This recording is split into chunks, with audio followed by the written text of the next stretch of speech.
DIG माथा टेकने आए, वहां पर उनका मर्डर कर दिया टेंपल के अंदर। हाँ, फिर उसकी लाश नहीं उठाने दी कई घंटे। मेन काम क्या था आपका? जो भी भिंडरांवाला ऑर्डर करते थे, रेलवे स्टेशन जलाने, पोस्ट ऑफिस भी जलाए थे, सरकारी संपत्ति को नुकसान। भिंडरांवाले के साथियों ने बस किडनैप की थी, जितने भी हिंदू थे उनको गोली मार दी।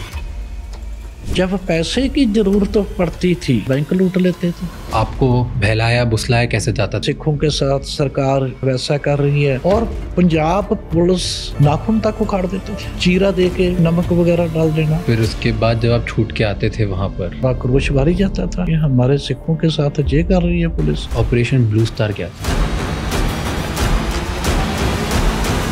आर्मी को टास्क दिया गया था कि हरमंदर साहब को भिंडरांवाले से मुक्त करवाना है। तो हमें तो यही था कि जैसे सीआरपी वालों को जवाब दे दिया, हमने इंडियन आर्मी वालों को भी दे देंगे। पानी वाली टैंकी के जब ऊपर गए, वहां से हमने इंडियन आर्मी पर गोली चलानी शुरू कर दी। बिल्कुल गाँव पाकिस्तान के पास ही था। एक दिन पाकिस्तान का बॉर्डर क्रॉस करके। आपको कब पता चला कि मेरा ब्रेन वॉश किया गया है? जेल में मेरे साथ एक बुजुर्ग कांग्रेसी थे, और काफी कुछ जब उन्होंने मुझे अच्छी तरह बताया कि ये तो बात ही एक थी। फिर वहां से आप सोचने लगे उल्टा। हम जैसे तो अपनी जिंदगी बर्बाद कर ली किसी और की ना, जो एंटी नेशनल एक्टिविटी में इन्वॉल्व हो रहे हैं, आज उनको रियलिटी पता चलेगी कि इसके पीछे क्या रीजन था।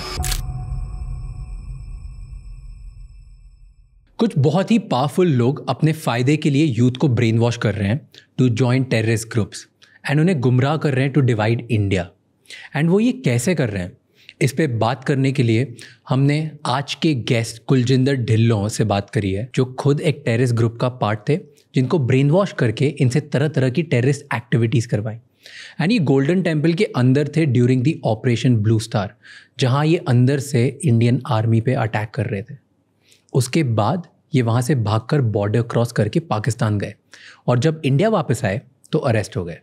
एंड अब ये एक एक्टिविस्ट हैं जो बहुत ही हिम्मत के साथ हर इंडियन सिटीज़न को सच बताने की कोशिश कर रहे हैं कि कैसे ये टेररिस्ट ग्रुप्स हमारे आसपास के यंग लोगों को ब्रेन वॉश करके उनसे गलत काम कराते हैं।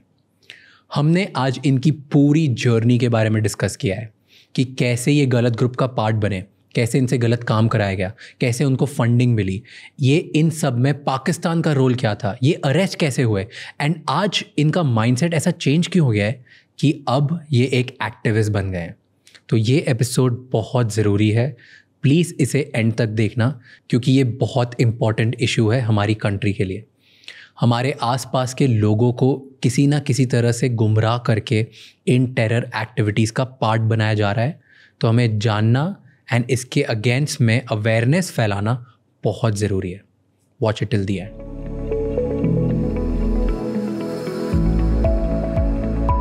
तो सर, जो हम आज पॉडकास्ट बना रहे हैं, इसका मेरा जो इंटेंशन है पॉडकास्ट बनाने का, वो ये है कि जो हमारे देश का यूथ है वो किसी भी तरह से आजकल जो ब्रेन वॉश किए जा रहे हैं, जो भटक जा रहे हैं, वो उनको भटकाया जा रहा है अलग अलग तरीक़ों से, तो वो कैसे ना भटकें और कोई भी एक्सट्रीम ग्रुप या कोई भी ऐसी चीज़ जो देश के खिलाफ है या उनकी खुद के करियर के लिए, उनके परिवार के लिए खिलाफ है, बिल्कुल उस जगह पर ना घुसें और ना भटकें।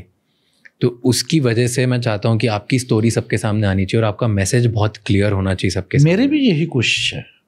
मैं भी होता है जो हम जैसे तो अपनी ज़िंदगी बर्बाद कर ली, अब किसी और की ना हो, इस वजह से तो ना हो ना, कम से कम जो एंटी नेशनल एक्टिविटी में इन्वॉल्व हो रहे हैं बिना कुछ सोचे समझे, आज उनको जब रियलिटी पता चलेगी कि इसके पीछे क्या रीजन था, तो वो भूल जाएंगे कि जी इसमें हमारे बीच में ही आ जाएगा।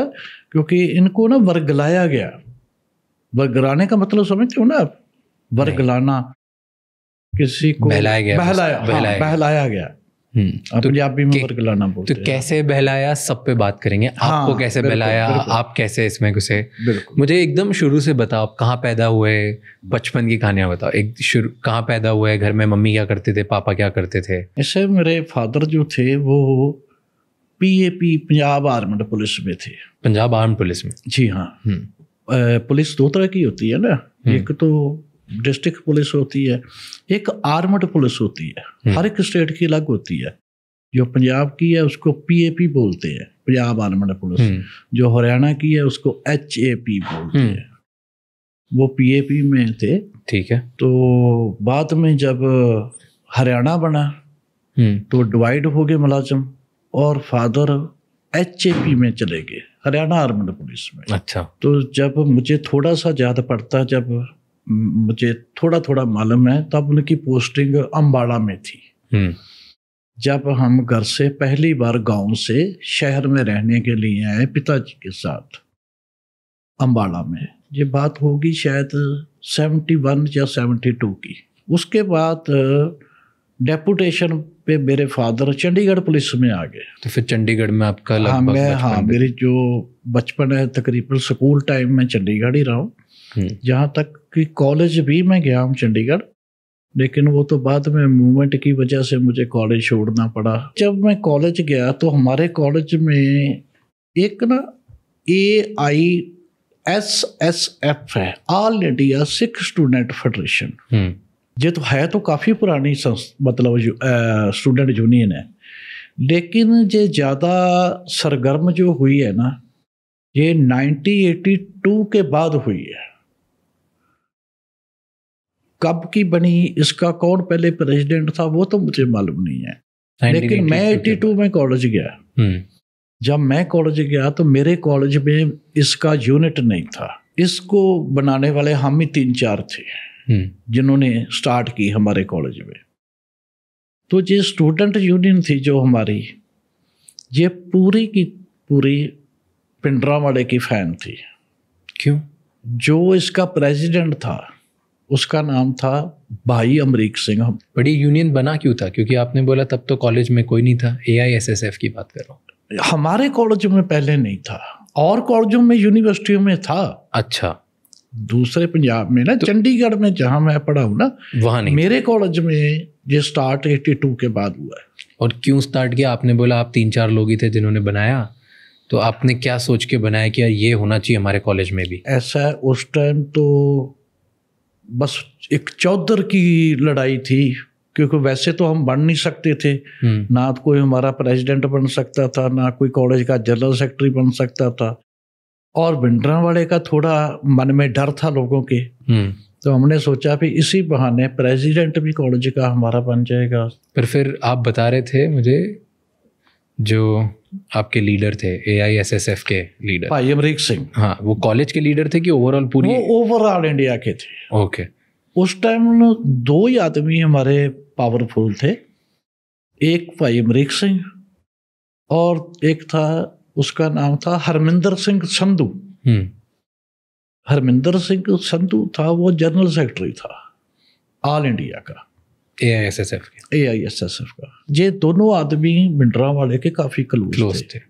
और आप लोग फैन थे भाई अमरीक सिंह के? भाई अमरीक सिंह तो ऐसा हो गया ना, हमारे all India Sikh student federation का प्रेसिडेंट था। मेरी चंडीगढ़ में जितने भी थे ना all India Sikh student federation के मेंबर, जितने भी थे, 10 से 20 थे, 50, 100 जितने भी थे, मेरी जान पहचान सबसे ज्यादा थी भाई अमरीक सिंह के था। आप उनके फैन क्यों थे? क्या था उनमें ऐसा कि जो आपको लगता था कि इनसे मेरे को थोड़ा क्लोज होना है? क्योंकि आपको भी ऐसा था कि मैं AISSF में बड़ी पोजीशन पे पहुंच जाऊंगा अगर इनसे क्लोज रहा तो। एक कारण तो यही था, एक बड़ा कारण तो यही था। हर एक आदमी थोड़ा पावर चाहता है, और मैं भी चाहता था कि थोड़ा मेरा नाम हो जाए। और दूसरा, उस टाइम ना एक अकाली जो थे ना, श्रोमणी अकाली दल एक पंजाब की पार्टी है, उसके बारे में शायद आपने सुना होगा। पंजाब में पार्टियों ने 2 ने राज किया है, या तो श्रोमणी अकाली दल ने राज किया है और या कांग्रेस ने किया है।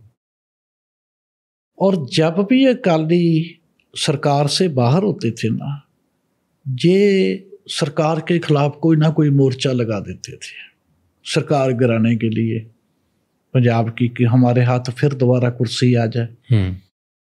इनकी कुछ मांगे थी, तब मैं भी उनका समर्थन करता था कि ये शायद हमारे साथ नजायज हुआ।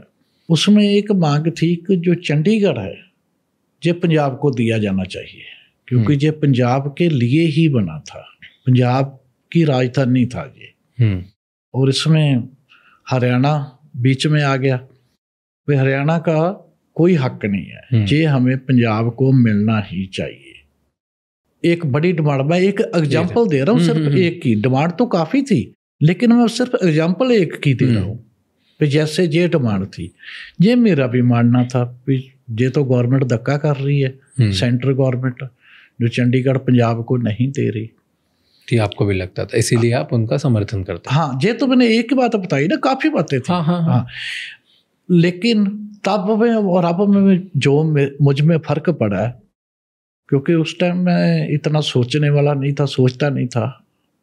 अब मैंने पहले भी बताया, अब अगर मुझसे कोई पूछे चंडीगढ़ पंजाब को मिलना चाहिए, तो मेरा जवाब यही होगा कि चंडीगढ़ वालों से पूछना चाहिए क्या वो पंजाब में शामिल होना चाहते हैं। 5% भी लोग नहीं मानेंगे। क्यों नहीं मानेंगे? पंजाब में क्या है, डेवलपमेंट हो रही है कोई कहीं पंजाब में? कोई डेवलपमेंट नहीं, कोई नई इंडस्ट्री नहीं लग रही, लोग डरते हैं, बार बार खालिस्तान का मुद्दा आ जाता है, और जो भी बाहर से इन्वेस्टर है वो इन्वेस्ट नहीं कर रहा पंजाब में। एक वैसे बॉर्डर एरिया, बॉर्डर स्टेट है।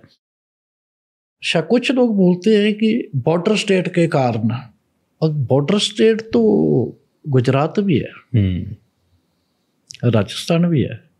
गुजरात ने कितनी तरक्की की है, राजस्थान भी कर रहा है। अब मैं राजस्थान में रहता हूँ, आज भी जयपुर से आया हूँ। तो राजस्थान मैंने 84 में भी देखा था, आज से 40 साल पहले, और आज भी मैं राजस्थान को देख रहा हूँ। राजस्थान पंजाब से ज़्यादा तरक्की कर रहा है। ये कारण नहीं है कि बॉर्डर स्टेट के कारण, इसका रीजन हमारा पहले तो राजनीतिक ही था। जो अकाली दल था, इन्होंने जो मोर्चा सरकार के खिलाफ लगवाया था, उनमें एक डिमांड तो चंडीगढ़ की होगी ना। एक डिमांड और थी कि चंडीगढ़ के इर्द गिर्द जो पंजाबी बोलने वाले इलाके हैं वो पंजाब में शामिल किए जाएं। अगर यही डिमांड थी तो इन्होंने पहले सेंट्रल गवर्नमेंट से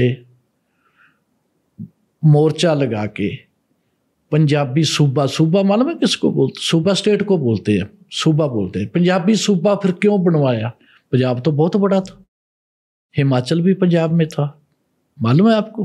पूरा हिमाचल पंजाब में था, शिमला पंजाब में था, दिल्ली तक पंजाब लगता था, पूरा हरियाणा पंजाब में था।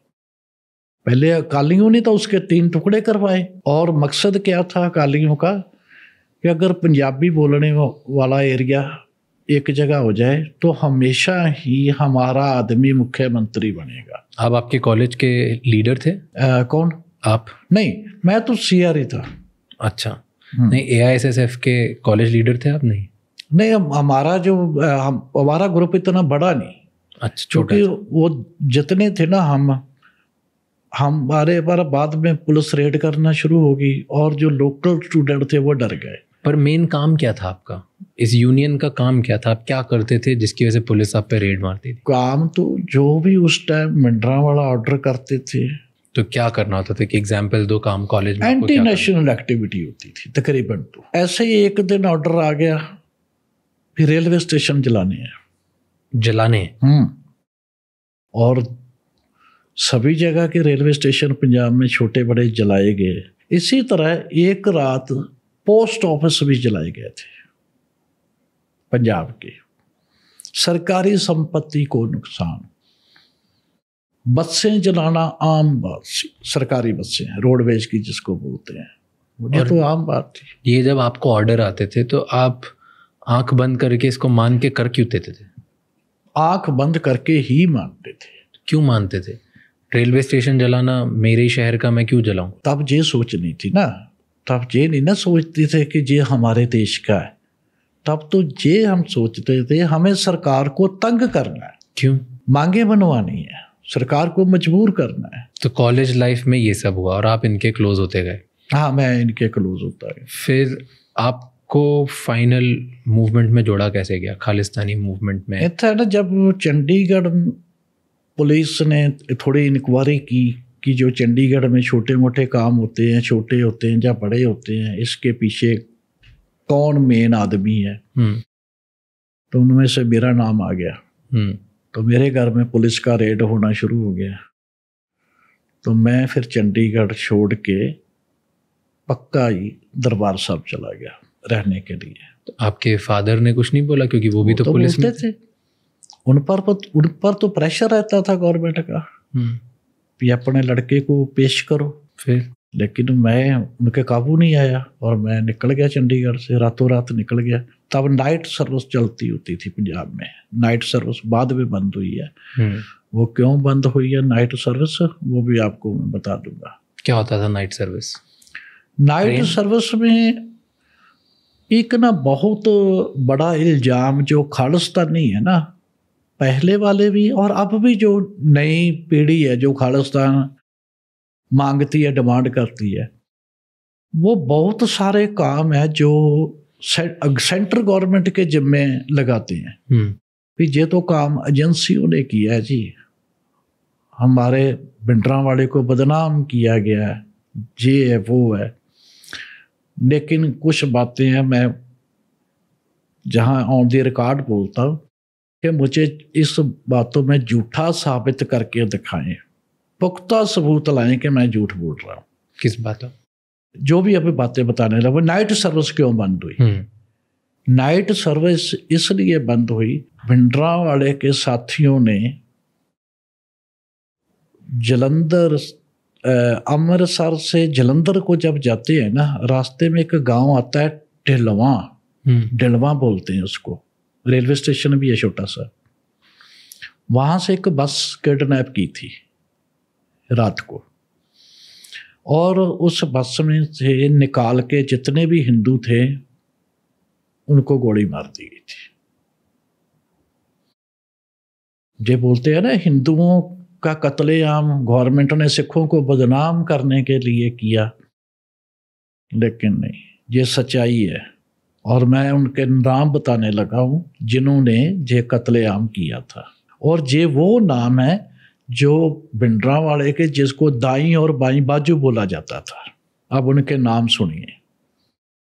उनका एक का तो नाम था जनरल लाभ सिंह, दूसरे का नाम था सुरेंद्र सिंह सोढ़ी। सुरेंद्र सिंह सोढ़ी वो आदमी था जो अपने भिंडरांवाला का शार्प शूटर माना जाता था, सबसे ऊपर उसका नाम लिया जाता था। इन दोनों ने वो किया था? दोनों नहीं, और भी है, मैं बताता हूँ। और तीसरे का नाम था सुखदेव सिंह उर्फ सुखा। उसको सुखा कक्कड़ बोलते थे। कक्कड़ इसलिए, कक्कड़ उसके गांव का नाम था। और अभी डेथ हुई है, साल डेढ़ साल पहले ही सुखे कक्कड़ की डेथ हुई है। उसकी काफ़ी इंटरव्यू लोगों ने ली हैं जिसमें वो माना है कि ये काम हमने किया है। और एक था उसी सुखे कक्कड़ का नौकर, गांव में जैसे वो खेती करता था, और जो उसका खेती करवाने उसका जो मजदूर था, नौकर था उसका, बलजीत सिंह नाम था उसका निक नेम था तोती।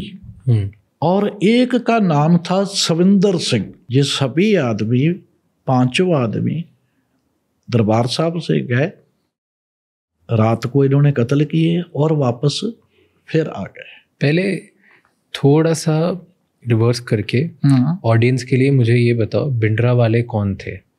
उनका थोड़ा सा बैकग्राउंड दो ताकि हम बेटर तरीके से लोगों को कॉन्टेक्स्ट दें, क्योंकि कोई अगर ये पहली बार सुन रहा है तो उसके लिए भी उसके कॉन्टेक्स्ट होना चाहिए।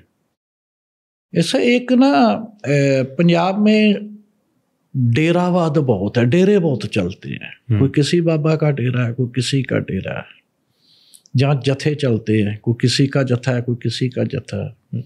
एक जत्था होता था जिसका नाम था भिंडरांवाले।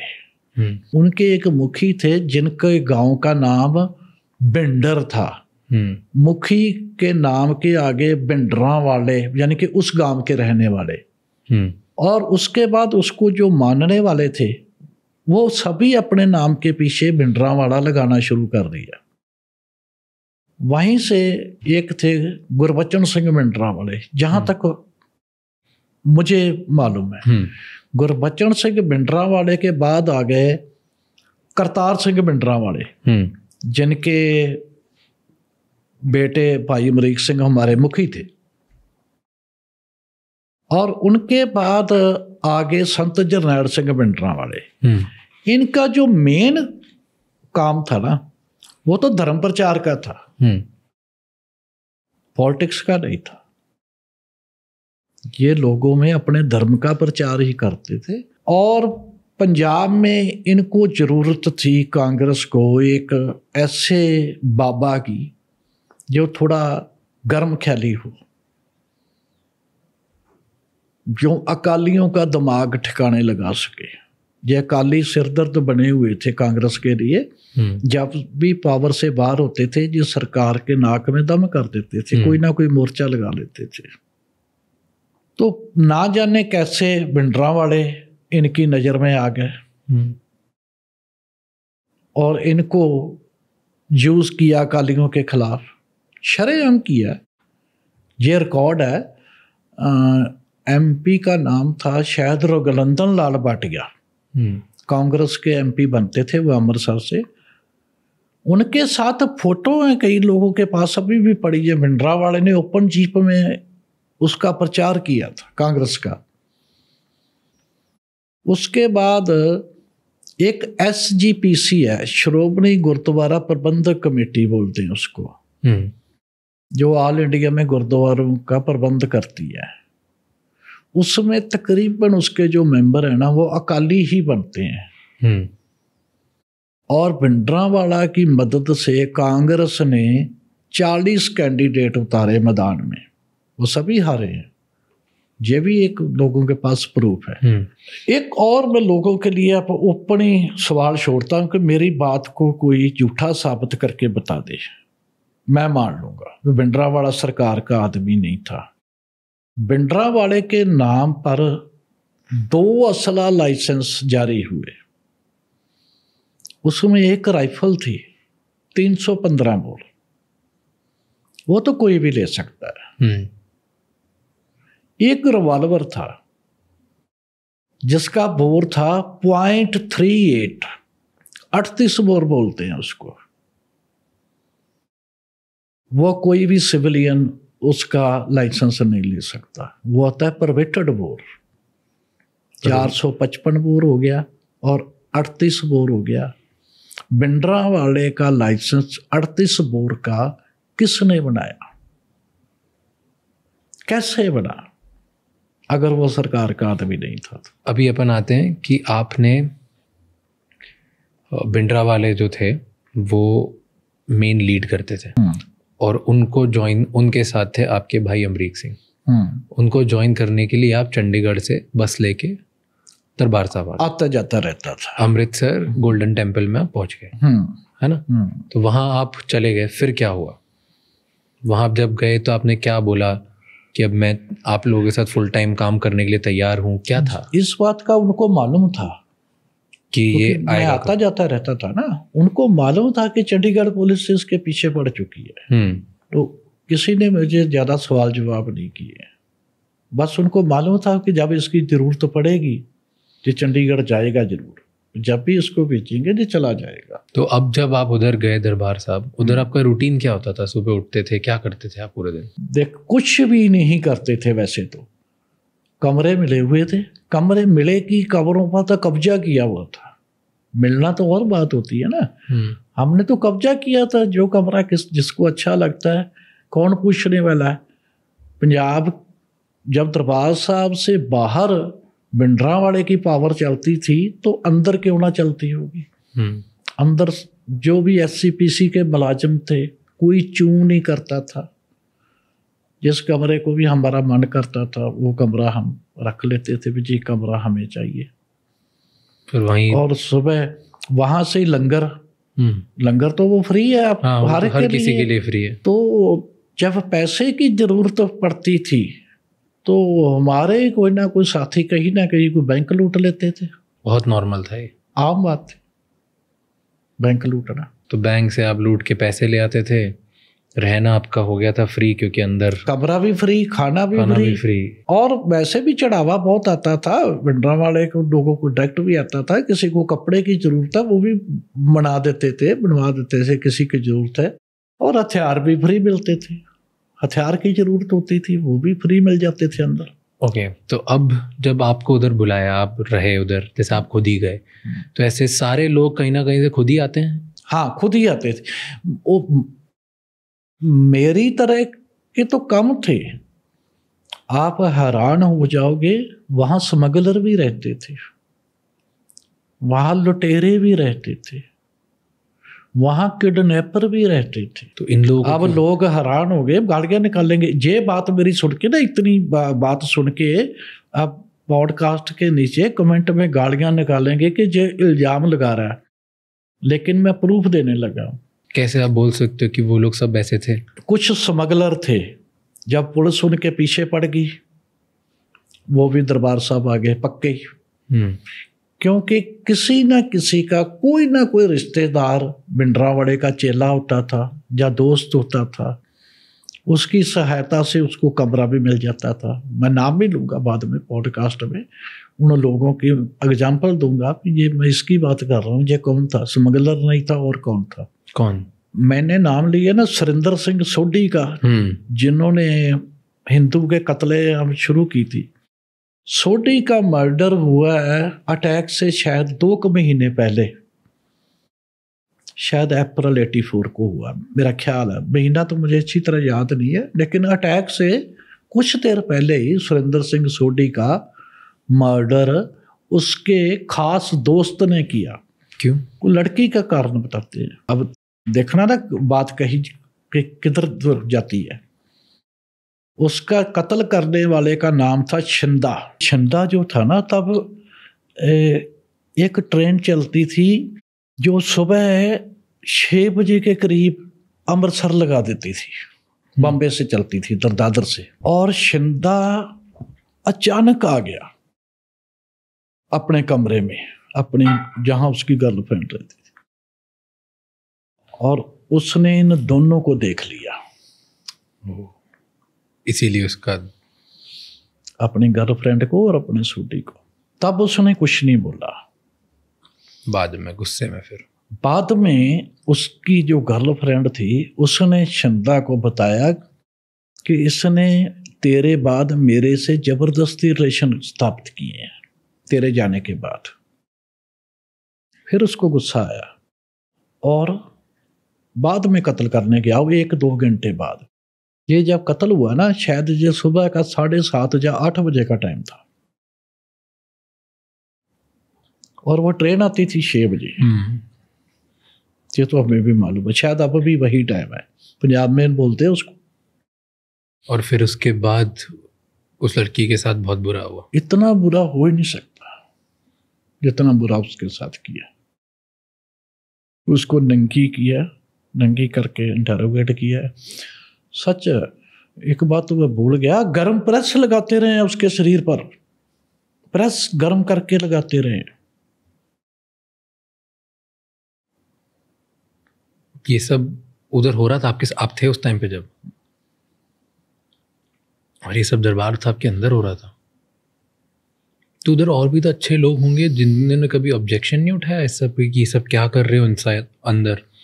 क्योंकि धर्म के कितने महान लोग हैं, कितने अच्छे लोग हैं जो चाहते हैं कि। एक DIG थे उस टाइम ना पंजाब में, सबसे जो बड़ा औहदा होता था ना पंजाब पुलिस का, वो IG का होता था। IG के बाद दूसरे नंबर पे कौन आता है? DIG। एक DIG अटवाल थे, शायद AS अटवाल था उनका नाम। वो माथा टेकने आए। आप गए कभी हरमंदिर साहब? हाँ। जब सीढ़ियां उतर कर नीचे परिक्रमा की तरफ जाते हैं, परिक्रमा की तरफ जाते हैं ना, हाँ हाँ, वहां पर उनका मर्डर कर दिया, टेंपल के अंदर। हाँ, वहां पर। और फिर उसकी लाश नहीं उठाने दी कई घंटे। बाद में उस वक्त तक शायद वही मुख्यमंत्री थे दरबारा सिंह, जिनकी सरकार वो ढिलवां वाले कत्लकांड के बाद गिरी है। पर क्यों नहीं उठाने दिया और किसने मरवाया इनको? मारने वाले तो अंदर से ही आए थे, बाहर से तो आए नहीं थे। और किसने करवाया ये?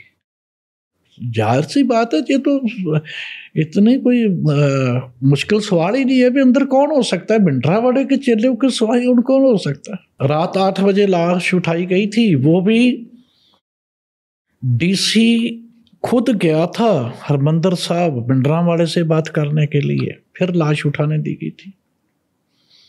और क्यों मारा था इनको? क्योंकि वो इनके खिलाफ था। इस बात का आज तक कोई जवाब नहीं दे सका भी क्यों मारा गया। पर क्या वो पहले से खिलाफ थे इनके? कौन? डीआईजी? ना, वो तो वैसे माथा टेकने आया था, सिविल में था, कोई गनमैन नहीं था उनके साथ, अकेला था।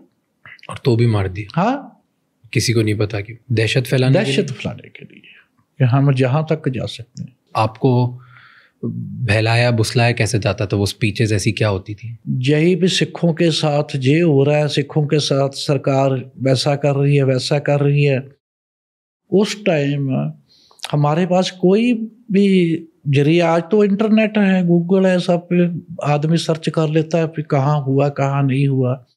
तब तो जो कह दिया वो मान लेते थे हम कि हाँ होता होगा हमारे साथ। और उसके बाद ऐसा क्या आपके अंदर आक्रोश भर देते थे, ऐसा क्या गुस्सा भर देते थे उन स्पीचेस में बोल के कि आप लोग फिर कुछ ना कुछ एंटी नेशनल करने के लिए तैयार होते थे? ऐसी कोई लाइन बताओ जो आपको याद है। जैसे ये तो आपने बता दिया, जैसे कुछ आदमी पकड़े जाते थे ऑन द स्पॉट, जैसे कोई आपका साथी पकड़ा गया और पुलिस उसको इंटेरोगेट तो करेगी। बाद में जब पता चल गया तो छूट गया आदमी। और पंजाब पुलिस इतनी बुरी तरह इंटेरोगेट आदमी को करती थी कि आदमी कांप जाता था सुनकर ही। ऐसे ऐसे तरीके उनके पास। जैसे क्या? नाखून तक उखाड़ देते थे, चीरा दे के बीच में नमक वगैरह डाल देना, करंट लगाना। करंट पंजाब पुलिस ने शायद स्टार्ट किया मेरा ख्याल, मुझे खुद लगाया गया कई बार करंट। एक मेरे नाखून नहीं उखाड़े बस, और करंट तो मुझे कई बार लगाया गया। और चड्डे पाड़ने, जैसे दोनों टांगे फैला देना पूरी ऐसे दीवार के साथ लगाने, ये भी मेरे साथ हुआ है। फिर एक बोलते हैं उसको घोटना, गोल लकड़ी होती है, ये दोनों ऊपर, इधर भी ऊपर आदमी चढ़ जाता है और उसको पैरों से चलाते हैं, जान निकल जाती है आदमी की, ये मसल टूट जाते हैं। सारे आदमी को बिल्कुल नंगा करके, बिल्कुल, और जो बाजू दोनों पीछे रस्से से बांध कर, ऊपर जो पंखे की हुक होती थी वहां से रस्सा खींच के ऊपर लटका देते थे। तो ये सब होता था? उल्टा भी लटका देते थे। हाँ, ये मेरे साथ तो हो चुका है, मेरे साथ हुआ है। तो फिर उसके बाद जब आप छूट के आते थे वहां पर, तो फिर क्या आपको एग्जाम्पल बना के बताया जाता था कि ऐसा करती है पुलिस हमारे साथ? नहीं, हाँ, उसको दिखाते थे भी, दे देखो पुलिस ने क्या की जाती है इसके साथ। और आक्रोश भरी जाता था कि हमारे सिखों के साथ ये कर रही है पुलिस। और एक एग्जाम्पल बड़ी देते थे भिंडरावाड़े। क्या? एक ना तो 2 भाई थे, मुझे उनका नाम नहीं याद, शायद यूपी के थे। जब इंदिरा गांधी को अरेस्ट किया है ना, उन्होंने एक हवाई जहाज को अगवा किया था, दोनों भाइयों ने, कांग्रेसी थे, इंदिरा भक्त। तो जब इंदिरा दोबारा पावर में आई है और दोनों को एमपी बनाया गया, मेंबर पार्लियामेंट, और जब भिंडरावाड़े को गिरफ्तार किया गया, इनके लिए भी एक हवाई जहाज को अगवा किया गया और उनसे पुलिस बुरी तरह पेश आई। वो ये भी एग्जाम्पल देते थे, इंदिरा गांधी के लिए हवाई जहाज अगवा करने वाले तो एमपी हैं, तो अगर मेरे भाइयों ने किया, हाँ किया, तो वो आतंकवादी हो गया। और ये बात है भी सच्ची, ये तो बात सही है। तो फिर ये बोल के भड़काते थे। पहले ये बताओ, अब ऑपरेशन ब्लू स्टार क्या था? ब्लू स्टार, आर्मी कोई भी ऑपरेशन करती है ना, उसका कोई ना कोई कोड नेम होता है। और ये जो था गवर्नमेंट का प्लान भी हरमंदर साहब को भिंडरांवाले से मुक्त करवाना है, जहाँ उनकी नज़र में तो हम आतंकवादी थे ना, आतंकवादियों से, उग्रवादी कह लो, आतंकवादी कह लो, कुछ भी कह लो, या भिंडरांवाले से मुक्त करवाना है। वो एक आर्मी को एक टास्क दिया गया था जिसका कोड नेम था ब्लू स्टार। मैं मानता हूँ कि इसके पीछे एक वजह 1 जून 1984 का दिन हो सकता है। क्या हुआ था? 1 जून को क्या हुआ, दोपहर का कोई 12-12:30 का टाइम रहा होगा, अचानक गोली चलने की आवाज आई। मैं उस टाइम अंदर ही था, दरबार साहब में था, और उस टाइम मेरे पास बड़ा हथियार भी कोई नहीं था, राइफल नहीं थी उस टाइम, छोटे तो थे रिवॉल्वर वगैरह थे, बड़ा हथियार नहीं था। और जिनके पास बड़े हथियार थे, राइफलें, वो सीआरपी पर गोली चला रहे थे, सीआरपी वाले उन पर चला रहे थे। ये गोली रात 8 बजे तक चलती रही, अंदर वाले लोगों में और सीआरपीएफ के बीच में। 1 जून को 8 या 9 लोग अंदर मारे गए सीआरपी की गोली से। बाहर सीआरपी वाले कितने मारे गए ये नहीं मालूम, बताने वाले बताते हैं 80 से ऊपर पुलिस वाले, सीआरपी वाले। इन्होंने 10 गुना नुकसान कर दिया सीआरपी वालों का। मेरा मानना चाहिए कि यही कारण शायद रहा होगा इतना बड़ा डिसीजन लेने का। अब पानी सर से ऊपर गुजर चुका है, अब हाथ से निकल चुकी है गेम, तो अब आर्मी को ही लाना पड़ेगा। 2 तारीख को कर्फ्यू लग गया पंजाब में, 3 को भी कर्फ्यू लगा रहा, और 4 जून को सुबह कोई 4-4:30 बजे गोली चलनी शुरू होगी आर्मी। पहले तो हम तो सोए थे उस टाइम अपने कमरे में, गोली की आवाज से ही जाग खुली है, लेकिन तब ये नहीं पता था कि गोली कहाँ से आ रही है, कौन चला रहा है, क्योंकि अंधेरा था सुबह। जब थोड़ा सा दिन निकला तब पता चला कि इंडियन आर्मी से हमारी गोली चल रही है। तो हमें तो यही था भी जैसे सीआरपी वालों को जवाब दे दिया हमने, करारा जवाब दिया है, इंडियन आर्मी वालों को भी दे देंगे। लेकिन तब तक हथियार अंदर काफी बढ़ चुके थे। जैसे मैंने बोला ना, 1 तारीख को मेरे पास सिर्फ एक रिवॉल्वर था, बड़ा हथियार कोई नहीं था। लेकिन 2 तारीख को, 2 जून को और 3 जून को अंदर हथियार बांटे गए हम जैसे लोगों को। जैसे मैं पक्का ही अंदर रहता था, उनको मालूम है कि ये भागने वाला नहीं, ये तो कहीं जाएगा नहीं, और मुझे भी एक राइफल दी गई। तो कुछ ना मोर्चे पहले ही बनाए हुए थे पक्के अंदर। आपको एक आदमी का नाम आपने सुना होगा, जनरल शबेग सिंह, जो 1971 की जंग में लेफ्टिनेंट जनरल था शायद। तो इनका क्या रोल था इधर? उनके साथ उनका कोई कोर्ट मार्शल हुआ था शायद किसी झूठे केस में। उनको लगता था भी मेरे साथ गवर्नमेंट ने धक्का किया है, और वो भी भिंडरांवाले के साथ आके मिल गए थे भी इंडियन आर्मी से मुझे भी बदला लेना है, इंडियन गवर्नमेंट से। उन्होंने मोर्चेबंदी करवा रखी थी अच्छी जगह, क्योंकि आप जनरल रह चुके थे आर्मी के, उनको तो सभी तरीके मालूम थे। इंडियन आर्मी सोल्जर ने यहाँ पे ट्रेनिंग दी थी जी, और सिखाया था। हाँ, तो जब हम 3 थे हम लोग, 2 से तो मतलब 2 तो हम मिलते रहते हैं, और तीसरा जो मेरा साथी था ना, उसको मिले मुझे 30 साल से ज़्यादा हो गए। वो उसका मुझे मालूम भी नहीं वो है या नहीं है, जिंदा है या नहीं। तो हम जिस भी मोर्चे में जाते थे वहाँ पर आदमी पहले ही फुल थे। जैसे एक मोर्चे में 4 आदमी की जगह है, वहाँ 7 कैसे फिट होंगे? तो मोर्चा मतलब क्या होता है? मोर्चा उस जगह को बोलते हैं जो मुकाबला करने के लिए बनाया जाता है। फिर अगर अच्छा, मतलब एक पिट जैसे एक एरिया बना दिया कि यहाँ पे हम छुपे रहेंगे और यहाँ से काम करेंगे। बिल्कुल।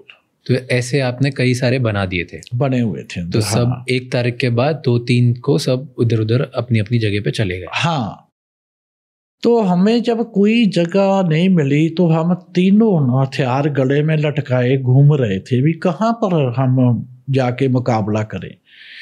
तो पानी वाली टंकी के पास गुजर रहे थे हम। उस टंकी के ऊपर मैं पहले भी चढ़ चुका था, वैसे ही शौक में तीनों ने मन बना लिया भी यही बढ़िया है। और टंकी के जब ऊपर गए और देखा वहाँ से इंडियन आर्मी हमें साफ नज़र आ रही है, क्योंकि जो पानी वाली टंकी होती है किसी भी सोसाइटी में, बिल्डिंग में सबसे ऊंची ऊपर हाइट पे होती है। हाँ, क्योंकि पानी लास्ट तक ऊपर पहुंचना होता है। तो हमने वहाँ मोर्चा लगा लिया। वहाँ से हमने इंडियन आर्मी पर गोली चलानी शुरू कर दी। 9 बजे के करीब हम टंकी पर चढ़े होंगे, सुबह 9 बजे। हाँ, और रात अंधेरा होने तक टंकी पर रहे। रात हम उतर आए थे ऊपर से, क्योंकि रात को हमारा काम ही नहीं था। हमारे पास वो पुराने हथियार थे, उन पे कौन सा कोई नाइट विजन वगैरह कोई लगा हुआ था फिर रात को हमें पता चलता। इसलिए रात को तो हमारा काम ही नहीं था। रात को हम नीचे आ गए और अगले दिन सुबह फिर चढ़ गए हम टंकी पे। तो वो नहीं देख पा रहे थे आपको? वो नहीं देख पा रहे थे, देख भी नहीं सकते थे। तो अब आगे क्या हुआ उधर? 5 जून की सुबह आ गई। फिर सुबह जब हम टंकी पर चढ़ने लगे हैं तो जनरल शबेग सिंह हमारे पास आए, अकाल तख्त से पिंडरावाड़े के पास।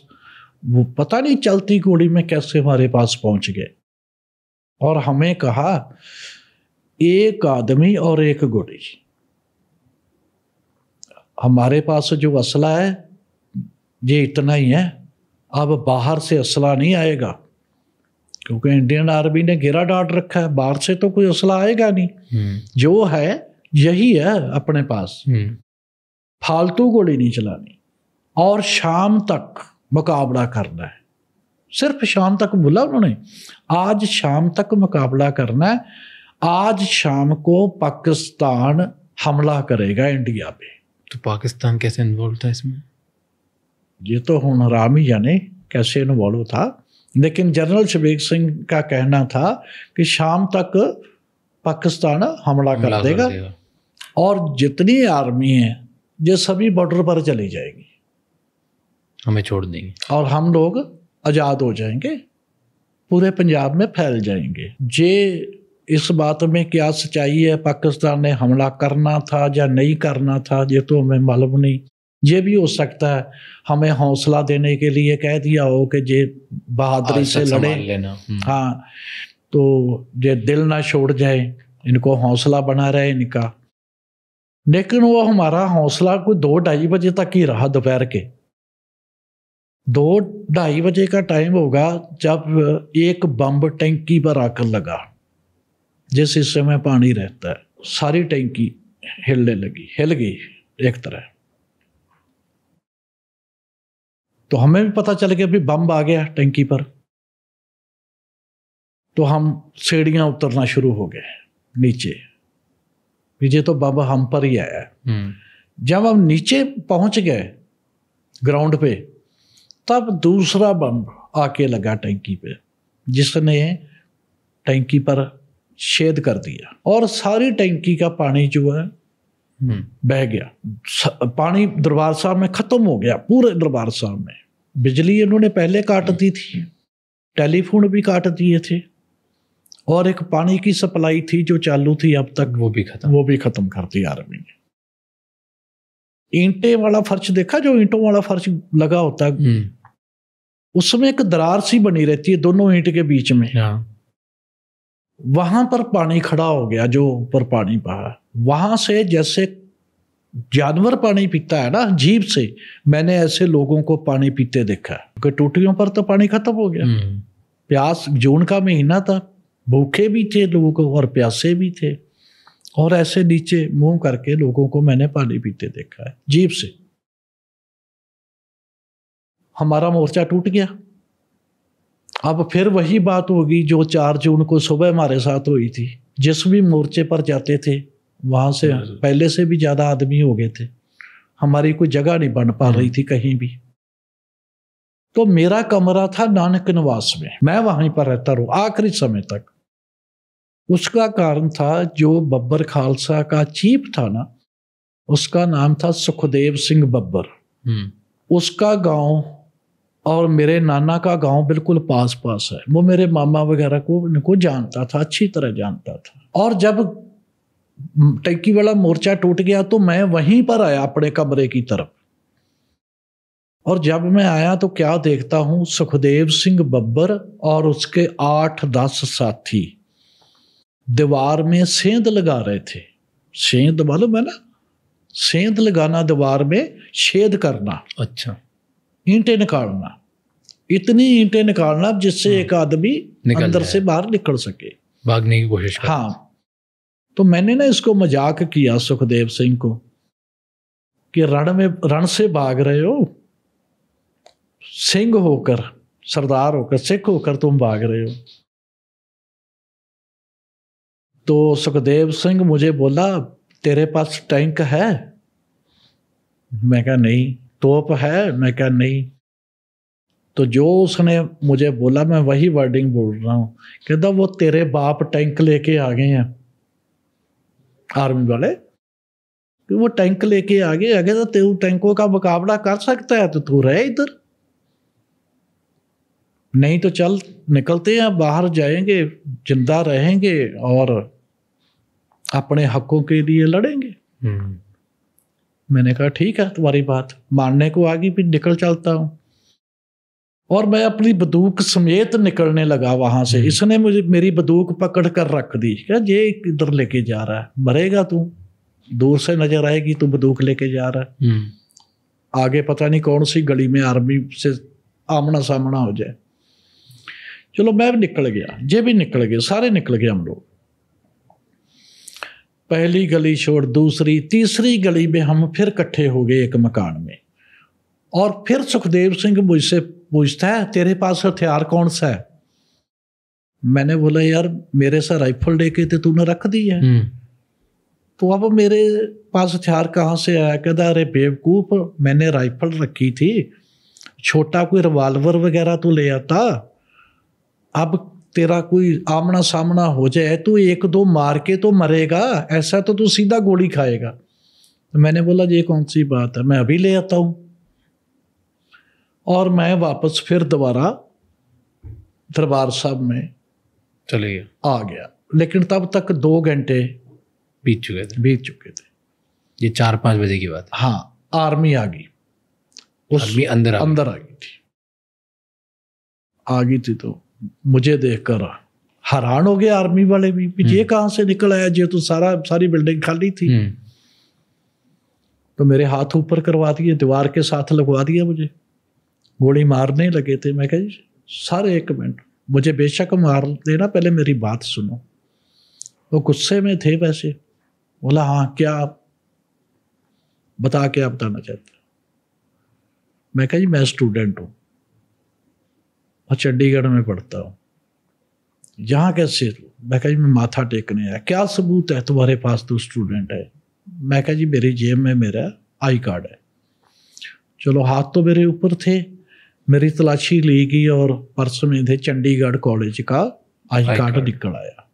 और मैंने तब तक ये भी बताया दिया कि मेरे फादर चंडीगढ़ पुलिस में ऑफिसर हैं, ये वो, थोड़ा उनको भी यकीन आ गया। वो उन्होंने मुझे मारा नहीं।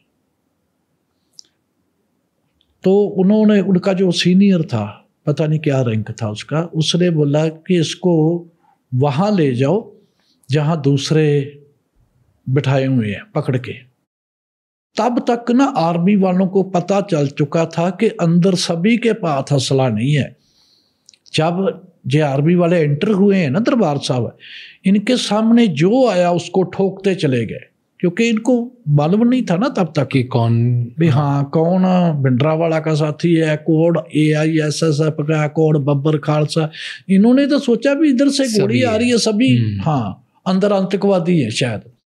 तो इनके सामने बच्चा बूढ़ा जो बुजुर्ग जो भी आया, जब अंदर आए हैं ना, इन्होंने जो भी सामने आया उसको गोली मारते गए आर्मी वाले, नजायज, यानी कि काफी लोग नजायज मारे गए बेकसूर, और मारे ही ज्यादा बेकसूर गए हैं। कसूरवार तो मेरे वर्गे बहुत जिंदा हैं अभी तक।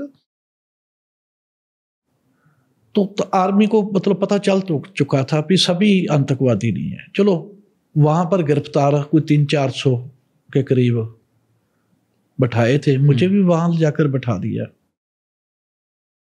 और कोई 8-1 बजे मेरे सामने अकाली लीडर जो अंदर थे, इनको निकालने आए। तो उन्हें आर्मी छुड़ा के ले गई? हाँ, वो लीडरों को निकाल के ले गई हमारे सामने। अच्छा। और जब उनको लेके गए ना, तब उसके बाद हमें खड़ा कर लिया गया, जितने नौजवान थे। तो भी खड़ा हो, ऐसे इशारा करते खड़ा करते गए सभी को, और दूसरी मंजिल पे ले गए, एक कमरे में बंद कर दिया। काफी जनों को खड़ा किया, एक कमरे में कोई 30-35 आगे होंगे, दूसरे कमरे में भी इतने, मेरे से पहले वाले में भी इतने। तो गिरफ्तार तो मैं हो ही चुका था, और मैं थका हुआ भी बहुत था, क्योंकि 2 दिन हथियार भी चलाया, बाजू भी दुखने लगा था। तो मैं ना नीचे जमीन पे लेट गया, उस तरफ से खिड़की थी एक, उसके पास लेट गया। थोड़ी थोड़ी हवा आ रही थी बाहर से, और पता नहीं कब मेरी आंख लग गई। और जब आंख खुली है ना, तो एक धमाके से खुली है, एकदम धमाका हुआ कमरे में। हैंड ग्रेनेड फटा था हमारे कमरे में बाहर से, मतलब उन्होंने फेंक के हैंड ग्रेनेड फोड़ दिया आर्मी वालों ने कि सबको मार दो। और जहां पर हैंड ग्रेनेड फटा वो तो मरे गए। मैं क्योंकि एक साइड पे था, और मैं टांग के ऊपर टांग रखी थी, मेरी जो बाईं टांग में 3 जगह हैंड ग्रेनेड लगे, इसके पीस लगे हुए मेरे 3 जगह। खून बहने लगा और मैं बेहोश हो गया। खून बहने के कारण जा कैसे हो गया मुझे मालूम नहीं है। और रात के कोई शायद 2:30-3 बजे का टाइम होगा, जब मेरी आंख खुली है, तो मैं क्या देखता हूँ, पंजाब पुलिस के 2 जवान, एक ने मेरी टांगे पकड़ रखी है, एक ने दोनों बाजू पकड़ रखे हैं, और मुझे ट्रक में फेंकने लगे हैं। और मेरी आंख खुल गई, और मैं बोला, यार मुझे कहाँ लेके जा रहे हो? वो बोला, यार जिंदा है ये तो। उन्होंने मुझे डेड बॉडी समझ के उठाया था, और उस ट्रक में सभी लाशें फेंकी जा रही थी जो अंदर मर चुके थे। वो बोले, अब इसका क्या करें? वो बोला, अगर इसको फेंक दिया तो ये तो सचमुच मर जाएगा, इसको बस में बिठा देते हैं। उन बसों में वो लोग थे जिनको अंदर जिंदा गिरफ्तार किया था। उनमें से औरतें भी थी, बुजुर्ग भी थे, बच्चे भी थे, सभी थे। हमें आर्मी के कैंप में ले गए। 4 बजे का टाइम, जब 4:30 का होगा, जब आर्मी के कैंप में लेके, क्योंकि थोड़ी देर बाद ही रोशनी होनी शुरू होगी। वहां पर हमें ब्रेकफास्ट दिया गया। किसी के हाथ चाय आई, किसी के हाथ में पूरी आई, किसी के हाथ में कुछ भी नहीं आया। और थोड़ी देर बाद उन्होंने बोला कि जो जख्मी हैं वो आ जाए पहले, और मैं भी जख्मी था। और मुझे उन्होंने आर्मी के डॉक्टर के पास ले गए, जो उनका आर्मी का डॉक्टर था। वहां पर भी मैंने डॉक्टर को वही बोला, मैं तो स्टूडेंट हूँ, ऐसे चंडीगढ़ पढ़ता हूँ, मेडिकल का स्टूडेंट हूँ, आपकी तरह डॉक्टर बनने वाला हूँ। चलो कुछ उसने 1-2 सवाल किए, यकीन आ गया उसको, ठीक है जो स्टूडेंट मेडिकल का ही लगता है। तो उसने मुझे गुरु तेग बहादुर हॉस्पिटल रेफर कर दिया, जो सबसे बड़ा हॉस्पिटल था उस समय अमृतसर का। आर्मी वाले ट्रक में डाल के, स्ट्रेच पे डाल के मुझे हॉस्पिटल ले गए। 6 जून को सुबह 8-8:30 बजे, 9 बजे से पहले मैं 9 बजे तक मैं हॉस्पिटल पहुंच गया था, एडमिट हो गया मैं। और जो वार्ड थी ना, वो सभी जख्मियों की थी, और सभी जख्मी वही थे जो दरबार साहब से आए थे। बाहर का कोई आदमी नहीं था। जो अंदर से आए थे वही थे। तो मेरा कोई जख्म इतना बड़ा नहीं था, मैं 3-4 दिन में चलने फिरने के काबिल हो गया। मेरे ख्याल 9 जून को मुझे डॉक्टर डिस्चार्ज करने लगे थे।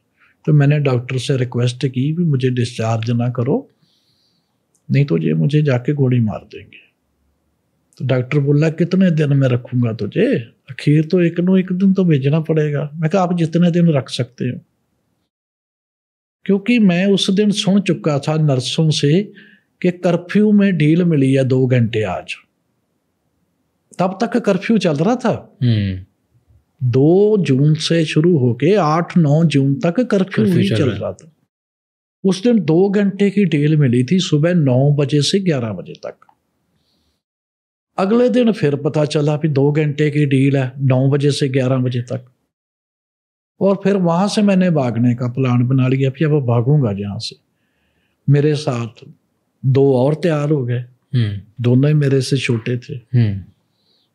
तीनों ने बना ली स्कीम भी भागेंगे। भागना कहाँ था, जो बैरक थी ना, लंबी बैरक थी, उसके एंड में बाथरूम था और बाथरूम के ऊपर रोशनदान लगा हुआ था। और रोशनदान में जो शीशा था उसमें वो कील थे जो पहले कील लगाए जाते थे शीशे को फिट करने के लिए। तो वो हमने देख लिया भी कील कैसे निकालने हैं, निकाल भी लिए। डेली हम बारी बारी जाते थे, निकालते थे, और हाँ जितने भी कील निकलते थे निकाल लेते थे। और एक दिन पूरा शीशा निकाल दिया और कील हाथ से लगा दिए। जब भागना है ना तो हाथ से ही कील निकालेंगे, शीशा नीचे रखेंगे और कूद जाएंगे दूसरी तरफ। जिस दिन भागने का टाइम आया हम तीनों अंदर चले गए, और जो सबसे छोटा था ना, पहले सोचा भी इसको निकाल। हाँ, उसने जब नीचे देखा ना, बोला ये जमीन तो बहुत नीची है, मेरी तो टांग टूट जाएगी, बाजू टूट जाएगी, मैं नहीं कूदूंगा। उसने हम दोनों को डरा दिया, क्योंकि दूसरी तरफ तो हमने देखा ही नहीं था अभी तक कि कितनी नीची है जमीन। हम वापस आ गए। उस टाइम उस दिन 4 घंटे की डील थी, 2 घंटे सुबह और 2 घंटे शाम को। हम सुबह 9 बजे भागने वाले थे, लेकिन उसके कारण हमें कैंसिल करना पड़ा। और वो आके बोला भी तुम दोनों भाग जाओ, मुझे छोड़ जाओ, तुम तो भाग सकते हो, तुम भाग जाओ मेरे। तो पहले तो हमारा मन नहीं माना, फिर सोचा चलो ठीक है 3 से 5 भागते हैं। वो बोलता मैं तुम्हारे लिए पाठ करता हूँ, पूजा पाठ करता हूँ, तुम भाग जाओ, तुम्हारी रक्षा भगवान करेंगे। तो 3 बजे फिर हम दोनों ही निकाला शीशा और कूद के दूसरी तरफ, और सीधा बस स्टैंड आ गए अमृतसर। वहां से नजदीक ही है गुरु तेग बहादुर हॉस्पिटल से बस स्टैंड। हमने सोचा बस लेंगे और गांव को या इधर उधर निकल जाएंगे। हमें ये तो मालूम ही नहीं था कि सब कुछ ही बंद किया हुआ गवर्नमेंट ने, कोई ट्रेन नहीं चल रही, कोई बस नहीं चल रही, कुछ नहीं, बसें तो बंद है। हम दोनों वहां से चल पड़े। और जो लड़का मेरे साथ था ना, उसका गांव मेरे गांव से पहले आता था, और वो नहर थी, एक नहर का पुल क्रॉस करके दूसरी तरफ उसका गांव था, और नहर पर आर्मी वाले बैठे थे। हमने वो पुल क्रॉस करना था। जब आर्मी वाले देखे तो हम रुक गए, जहां तो पकड़े जाएंगे, क्योंकि मैं देख रहा था आर्मी वालों ने लाइन लगाई है आदमियों की, औरतों की, और एक रजिस्टर रखा है, वहां पर देखकर उनके नाम काट रहे थे या लिख रहे थे। और वो बोला वो मेरा चाचा है, वो एरा वगैरह गांव के, जानता ही अपने गांव को, आदमी जानता ही होता है, मैं इनके साथ निकल जाऊंगा। मैंने बोला भी नहीं निकल सकता, तू फंस जाएगा, इसके आगे एक छोटा पुल है, वहां पर आर्मी नहीं होगी, वहां से क्रॉस करते हैं। उसने नहीं मानी, लग गया वो लाइन में। जब मैं दूसरा पुल क्रॉस किया तो मुझे ना गोली चलने की आवाज आई। तब मुझे कुछ नहीं पता भी क्या हुआ क्या नहीं हुआ। ये तो कुछ महीनों के बाद पता चला कि जो वो मेरा साथी था ना, वो उसी दिन मारा गया। मारा क्यों गया, उसका कारण ये था, उसका नाम लिस्ट में नहीं था। उसको इसलिए नहीं मारा कि उसका नाम लिस्ट में नहीं है। उसको टेंट में बिठा दिया और उसके गांव वाले लोगों को बोला भी गांव का सरपंच या मुखिया जो भी है किसी को ले आओ और इसकी कोई गवाही दे दे, इसको ले जाओ। तो वो उसके गांव वाले चले गए, शायद किसी को ले भी आते, वो छूट भी जाता। तब तक हमारी वायरलेस आ गई, मेरे नाम की और उसके नाम की, दोनों की वायरलेस आ गई कि भाग गए हैं। वो उस टेंट में बैठा था जहां वायरलेस थी। हाँ, उसने जब अपना नाम सुना तो वो टेंट से निकल कर भाग गया। थोड़ा अंधेरा भी हो रहा था, भाग गया। तो आर्मी वालों ने रोका होगा, बताते हैं, आवाज़ लगाई उसको, नहीं रुका तो गोली मार दी, मार गया। और उस पुल के दूसरी तरफ मेरे मौसी जी का गांव था, मैं वहां पर पहुंच गया उनके घर पे। और मेरे कपड़े खून वाले थे, खून लगा हुआ था पैंट पे। वहां पर मैंने कपड़े बदले, दूसरे धुले हुए कपड़े पहन लिए, धोती हमने चादर बोलते हैं, धोती कुर्ता पहन लिया, किसान बन गया। वहां से 5-6 किलोमीटर मेरा गांव था, वहां साइकिल पकड़ा और उससे पहले मैं एक नाई के घर गया। उसको बोला मेरे बाल काट दे। क्यों? शक्ल बदलनी, थोड़िया चेंज करना था ना अपना। मैं अपने चाचा के घर आ गया, वो आर्मी में थे चाचा ही। चलो जल्दी जल्दी में मैंने उनको बात बताई। वो बोले भी तू घर मत रुक, अगर तेरा एड्रेस पूरा लिखा है ना आर्मी ने तो आर्मी आती होगी। और वहां से मेरे चाचा ने अपने एक दोस्त के घर भेज दिया पंजवड़ में। वहां से मेरी एक और दूर मौसी है, उनके घर चला गया, कुछ दिन वहां रहा। वो मुझे फिर राजस्थान छोड़ आए, क्योंकि मास्टर जी सरपंच थे गांव के, सरपंच के घर में आना जाना बहुत रहता लोगों का। वो जहां मुझे राजस्थान छोड़ के आए ना रिश्तेदारी पे, वो गांव बिल्कुल पाकिस्तान बॉर्डर पे था। और तब तक पूरे पंजाब में, सिखों में खास करके ये बात फैल चुकी थी, संत जरनैल सिंह भिंडरां वाले जिंदा हैं और पाकिस्तान चले गए। ये बात मेरे तक भी पहुंच गई, वो तो जिंदा है और पाकिस्तान है। तो मेरी तो जैसे भगवान ने सुन ली।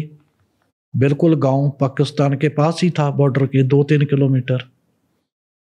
तो एक दिन बस बिना किसी को बताए मैं पाकिस्तान का बॉर्डर क्रॉस कर गया। कैसे? पाकिस्तान का बॉर्डर क्रॉस कर गया। अच्छा, ऐसे वहां पे कुछ बॉर्डर पे उस टाइम कुछ नहीं। ये जो फेंसिंग हुई है ना, तारें वगैरह लगी हुई हैं जो अब दिखाते हैं, जब वीडियो में देखी होगी आपने, ये 88 के बाद लगनी शुरू हुई है, उसके पहले नहीं था। उससे पहले कुछ नहीं था। 2 ना झुग्गियां थी, जब पास जाकर मैंने देखा तो 2 चारपाइयां थी बाहर। तो मैंने देखा भी ये मर्द है और एक औरत है। गर्मियों के दिन थे, यही जून अटैक के कोई 1 महीने की बाद की बात होगी। मैंने ना उस मर्द को उठाया, मुझे बोला पारों आए हैं, तू दूसरी साइड से आया पाकिस्तान इंडिया से। मैं कहा पानी पीना है, कहता मैं क्या पीना है। पानी पिलाया मुझे और फिर बोला तू मेरे पास आ गया है ना, सुबह रेंजर वाले आएंगे। अपने बीएसएफ वाले होते हैं ना पाकिस्तान वाले, जो उनको रेंजर वाले बोलते हैं, रेंजर जो उनकी बॉर्डर की फोर्स होती है। सुबह रेंजर वाले आएंगे और मुझे परेशान करेंगे कि तुम्हारे पास इंडिया से आदमी आया। मैं क्या फिर क्या करें? कहता भी तुझे भी मालूम नहीं है तूने कहाँ जाना है, तो रेंजर के पास ही चलते हैं। चौकी में ले आए और बुजुर्ग भी बैठ गया और मुझे भी बिठा दिया। तो जो चौकी का इंचार्ज था वो अपनी सीट पर बैठ गया और मुझे सामने बिठा लिया। कहाँ से आए हो, क्या नाम है, सारा एड्रेस वगैरह नोट कर लिया उसने। क्यों आए हो ये भी बता दिया। भी ऐसा भी मेरे संत भिंडरां वाले हैं जो वो पाकिस्तान आए हैं, तो मैं उनसे मिलने के लिए आया। तो उसने कोई मुझे से सवाल जवाब ज़्यादा नहीं किया। ये नाम सुनने के बाद? हाँ, सारा कुछ सुनने के बाद। और ऊपर छत पे सुलाया मुझे, चौकी नीचे नहीं सुलाया, चौकी की छत पे सुलाया और पहरे पर आदमी लगा दिए। भाग ना जाए, क्योंकि तब तक उन्हें क्या मालूम था कौन है, जासूस है, कैसा है, वैसा है। चलो, उन्होंने रात ही मेरे आने की सूचना पीछे दे दी होगी जिसको भी देनी थी। अगले दिन ब्रेकफास्ट करवाया उन्होंने मुझे, कोई 11 बजे के करीब। जैसे अपनी जिप्सी होती है ना, हार्ड टॉप जिप्सी आती है, ऐसी गाड़ी थी कोई, शायद टोयोटा की गाड़ी थी, जीप, ऊपर हार्ड टॉप लगी हुई। वहां में सिविल में आए, कोई वर्दी नहीं थी उनकी। आए तो उन्होंने भी चौकी में मुझसे कुछ सवाल किए और मुझे ले लिया साथ, बैठा लिया गाड़ी में। और वहां से मुझे याद है मंडी मिर्चनाबाद आई थी रास्ते में, पहली बार मिर्चनाबाद, और आगे फिर बहावल नगर पाकिस्तान का शहर आया। वहां पर ले गए, वहां पर किसी ऑफिसर के सामने मुझे पेश किया, वहां भी सवाल जवाब हुए। तो मैंने उन्हें बता दिया कि मैं अटैक में ब्लू स्टार एक्शन में था, मैं सारा कुछ बता दिया उनको। तो उन्होंने ना मुझे एक सरकारी बिल्डिंग में भेज दिया।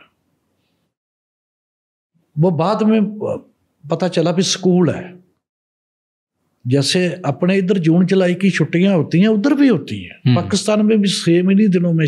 तो सरकारी स्कूल था, उसमें छुट्टियां थी।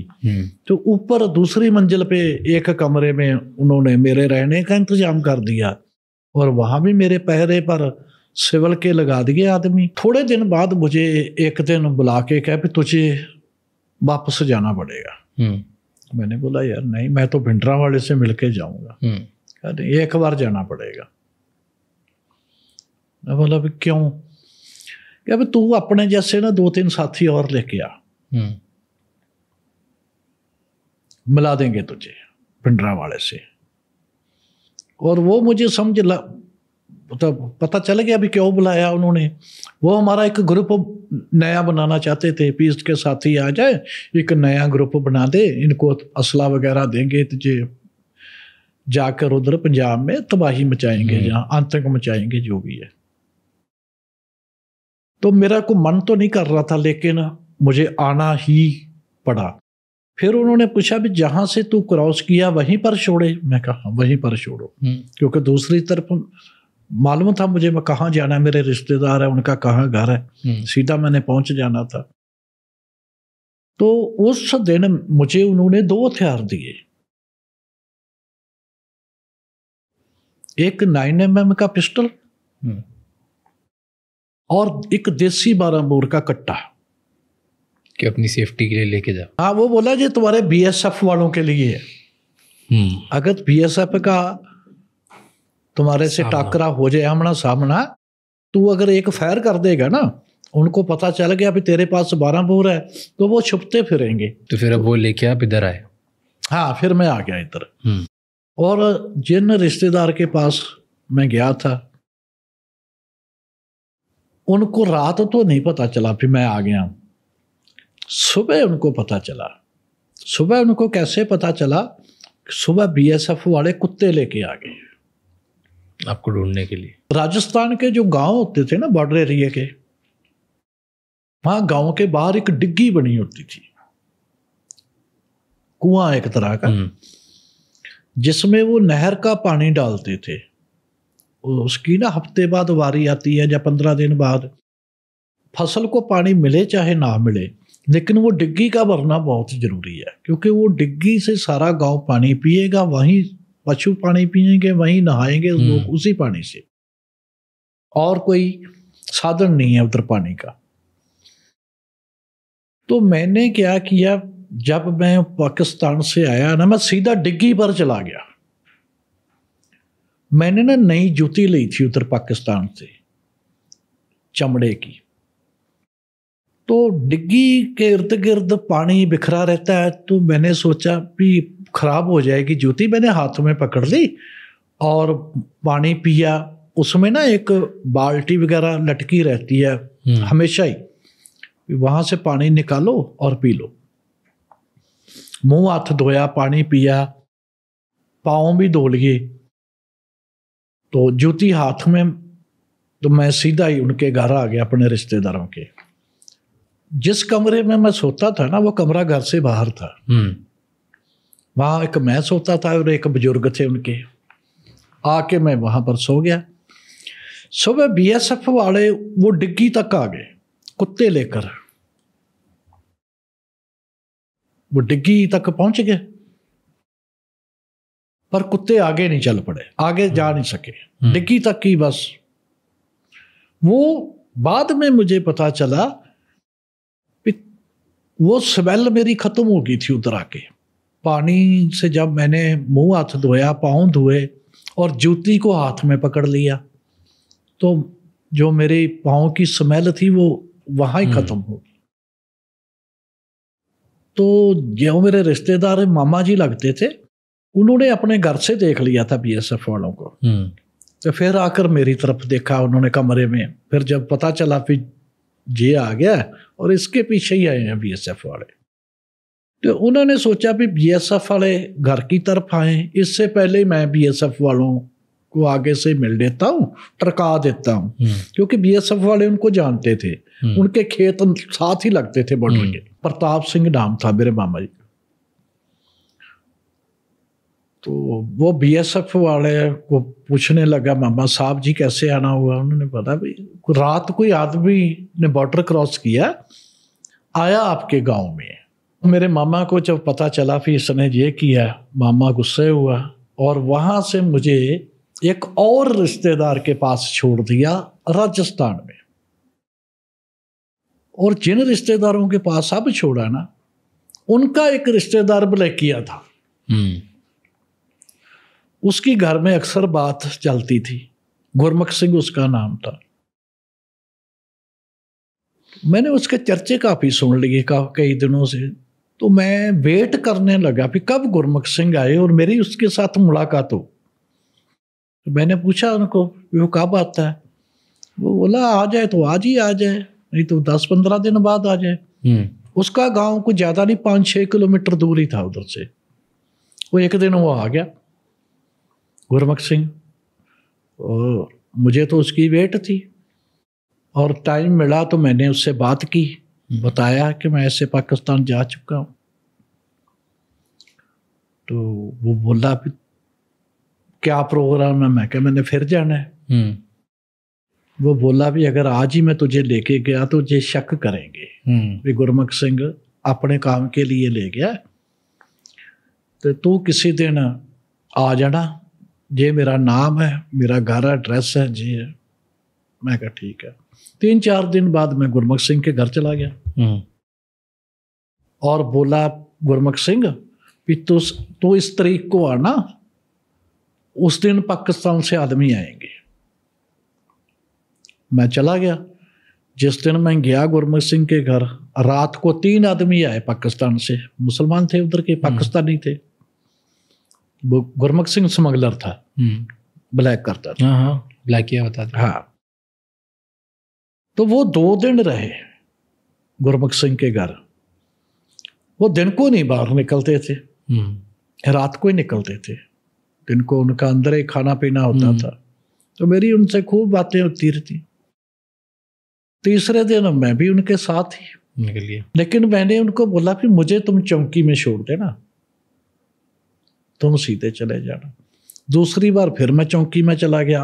अब की बार चौकी और थी, वो चौकी नहीं थी जिससे पहला गया, ये बॉर्डर और था। वहां पर मैंने भी वैसे ही किया, संतरी साहब कह के आवाज लगाई। तो वो ऑफिसर का नाम तो मुझे पूरा नहीं मालूम, लेकिन उसको हाजी साहब बोलते थे, भावल नगर वाले को। मैंने बोला भी हाजी साहब को, भावल नगर वालों को इन्फॉर्म कर दो मैं आया। चलो उन्होंने रात रखा मुझे। अगले दिन फिर गाड़ी आई और मुझे ले गई और बोला भी तुझे बोला था भी किसी को साथ ला, तो लेके क्यों नहीं आया? मैं कहा अभी कोई तैयार नहीं होता, तो तैयार भी मैं कर लूँगा, आप मुझे संत जी से मिलवाइए, भिंडरा वाले से। बोला मिलवा देंगे। वो ना, उन्होंने एक बार भी नहीं कहा कि हमारे इधर इंडिया पाकिस्तान में नहीं है। उन्होंने भी सस्पेंस बनाए रखा इसका इंटरेस्ट बना रहे, ये आता रहे और लोगों को लाता अपनी तरफ। चलो बाद में पार्टी एक ने कांटेक्ट खुद कर लिया मुझसे, उनके हथियार वगैरह फिर मेरे जरिए उन्होंने भेजने शुरू किए। तो ऐसे चलता रहा कोई 1.5 साल का। मतलब पाकिस्तान की किसी वेपन पार्टी ने नहीं, पाकिस्तान की गवर्नमेंट ने इधर एक खालिस्तानी थी मतलब जथेबंदी, जिसके आदमी के लिए मैं बाद में काम करता रहा। बाद में मैं बाद में जेल में चला गया। मेरे से बाद में उसका मुकाबला राजस्थान में ही हुआ है। बाद में मेरी जगह उन्होंने और आदमी ढूंढ लिया क्योंकि मैं तो जेल में चला गया। तो 1.5 साल तक आप ये करते रहे? हाँ, फिर जेल में कैसे करता रहा, और स्मगलिंग भी बीच में गुरमुख सिंह के लिए स्मगलिंग भी करता रहा। क्या स्मगलिंग? और उनके एक तो चर्च आती थी। और फिर पकड़े कैसे गए आप? पकड़ा ऐसे गया, जिस दिन हमने आना होता था ना, उस दिन गुरमुख सिंह वहां जीप लेकर पहुंच जाता था। वो सर रात क्या हुआ, हमसे पहले कोई एक पार्टी, मालूम नहीं कौन थी वो, उनकी गोली चल गई बीएसएफ के साथ।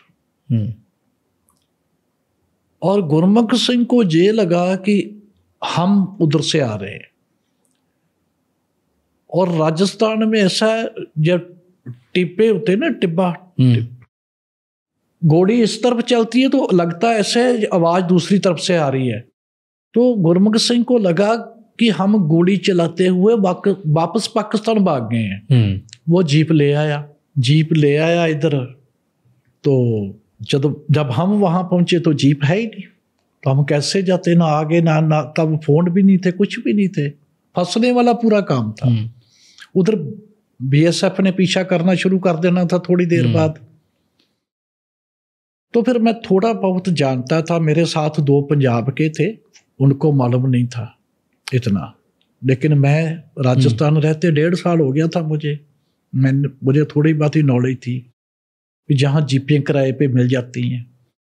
तो मैंने एक जीप किराए पे ढूंढी रात ही, उसको बोला कि हमारा एक मरीज है, उसको गंगानगर लेके जाना है। ये भी ज़्यादा पे 300 रुपया किराया तय किया उसके साथ। वो आ गया, लेकिन जब उसने देखा ये तो और ही मरीज है, तो उसने इनकार कर दिया, मैं नहीं जाऊंगा। मैंने सोचा अब तो तुझे ले जाएंगे, जाएगा कैसे नहीं। तो मैं जीप चलाने लग गया। तो 2 मेरे साथी वो पीछे बैठ के, जीप वाले को आगे गन पॉइंट पे बैठा दिया, बैठा रहे चुप करके। हमने यही सोचा था कि गुरमुख सिंह के पास ही जाएंगे, वहां से दूसरी जीप ले लेंगे और इसको छोड़ देंगे। जब गुरमुख सिंह के पास पहुंचे, हालांकि गुरमुख सिंह के घर नहीं लेके गए उसको, गुरमुख सिंह का घर रोड से कोई आधा किलोमीटर एक साइड पे था, वहां से पैदल गए जीप रोड पे खड़ी करके। और लेकिन गुरमुख सिंह ने गलती की, वो हमारे साथ आ गया। और बाद में गुरमुख बोला भी जीप तो तुम ले ही आए हो, इसी जीप को पंजाब ले जाओ और इस ड्राइवर को गोली मार देना रास्ते में। तो ड्राइवर तो रोने लग गया, मुझे गोली मत मारो। मैंने उसको बहुत हौसला दिया भी नहीं मारते तुझे, लेकिन वो डर गया। तो मेरे साथी भी दोनों हाँ ठीक है तैयार हो गए, भी जीप यही पंजाब जाएगी, इसको रास्ते में निपटा देंगे। वहाँ से 20-25 किलोमीटर चलने के बाद मेरे साथी बोले भी इसका काम तमाम करो, तो जीप यही चलेगी जाएगी पंजाब।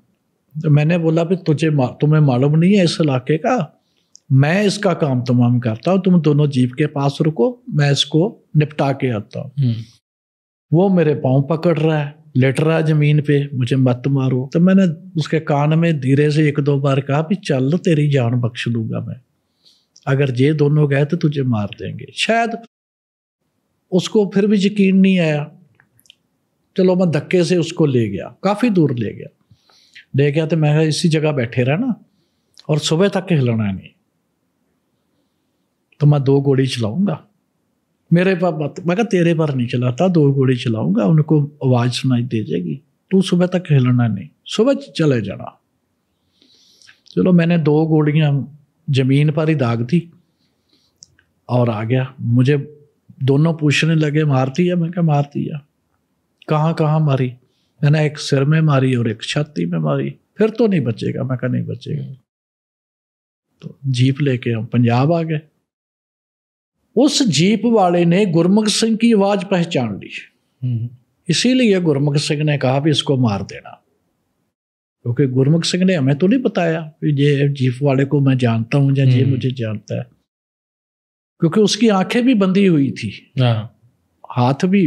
आवाज़ से समझिए, आवाज़ से वो पहचान गया गुरमुख सिंह। सुबह वो किसी तरह पुलिस चौकी पहुंचा, वहाँ पुलिस को उसने बताया और गुरमुख सिंह को उठा लिया घर से। तो गुरमुख सिंह ने फिर मेरे वो रिश्तेदार जहाँ से मुझे लेके आया था, जहाँ पर मिला था मुझे, उन्होंने फिर मेरे वो मामा जी को, जो उनको छोड़ के गए थे, मेरे को 30 से ज़्यादा रिश्तेदार राजस्थान पुलिस ने उठा लिए। चलो हम पंजाब पहुंच गए और मेरा एक साथी तीनों में से, उसका नाम तरसेम था। तरसेम बोला तुम दोनों ठीक ठाक हो, घर से गुजारा होता है, तुम ऐसा करो ये जीप मुझे दे दो, मैं इसको किराए पे चलाऊंगा। मैं कहा रख ले जीप, तू रख ले।